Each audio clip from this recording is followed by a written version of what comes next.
The sound of gunfire has become a terrifying normal in many parts of Burkina Faso. Over half the country is now outside government control. Jihadist groups, some linked to Al-Qaeda and ISIS, have taken root in the northern and eastern regions, launching attacks on villages, military outposts, and convoys. On March 28, 2025, one of the most chilling attacks occurred in the eastern town of Diapoga, where at least 63 soldiers were killed. Witnesses described how militants riding motorbikes and using drones stormed the military base. They looted it, burned it, and vanished into the bush before reinforcements could arrive.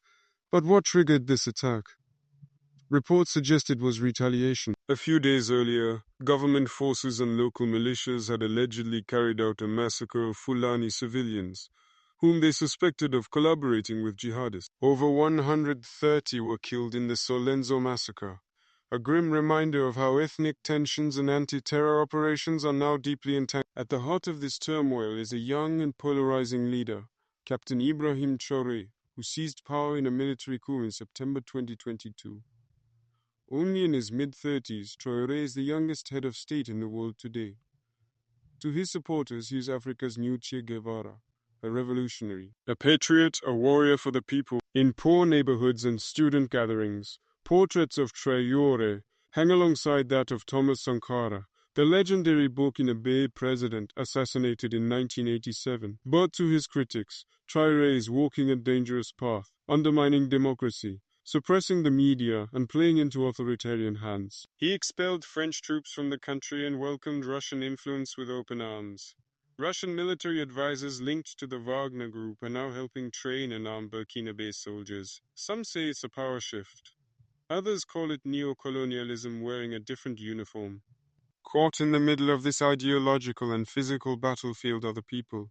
Over 2 million Burkinabe are now internally displaced. Entire villages have emptied out. Schools and hospitals have closed. Markets have vanished. In some places, basic survival means walking dozens of kilometers just to find water or food.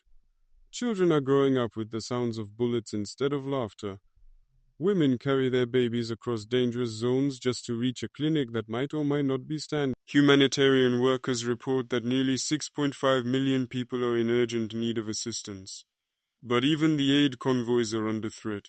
Roads are dangerous, airports are targets, communication lines are cut, and yet somehow the people endure. A farmer plants millet in a field scarred by conflict. A teacher holds a class under a tree for children who have lost everything. A nurse travels on foot with a medical bag to reach a mother in labor. Burkina Faso is bleeding, but it refuses to die. In the face of abandonment by traditional allies, Burkina Faso is forging new bonds. In 2023, Traoré joined hands with the military rulers of Mali and Niger to form the Alliance of Sahel States, a powerful regional bloc promising to tackle terrorism and Western interference together.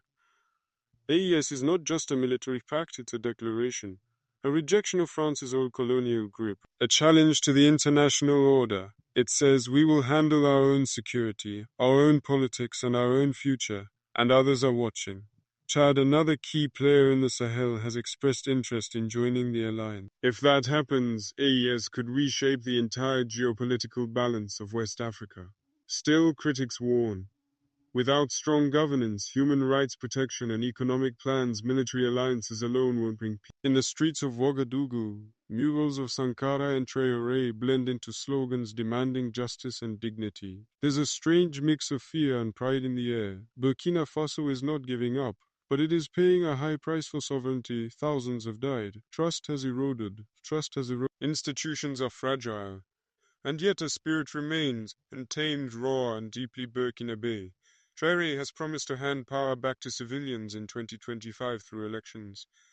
But few believe the timeline will be met. Some argue the fight against terrorism must come first. Others fear the longer the military stays, the deeper authoritarianism will take root. Conclusion: a future unwritten. The world is watching Burkina Faso, but perhaps not closely enough. This isn't just a story of violence and coups. It's a nation fighting to redefine itself on its own terms.